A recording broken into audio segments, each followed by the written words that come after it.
আমরা এখন ঢাকা ছবি একটাও ক্লিয়ার না। ক্লিয়ার নেই, এত ক্লিয়ার কি না যাবে না।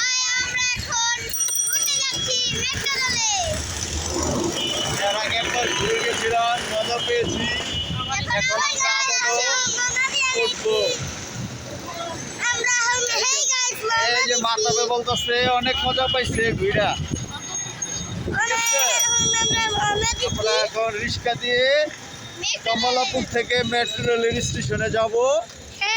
ওখান থেকে আমরা আজকে যমুনা ফিউচার পার্কে যাব। তাইবা আছে, তাইবার ফুপি আছে, এই মাতা বাচ্ছে। মাতাব তুমি কোথায় যাচ্ছ? ঘুরতে। হাই বলো। মেয়েরাজ আরেক গাড়িতে, নো মেয়েরাজ। রিস্কালা মামা আছে, চালাইতেছে।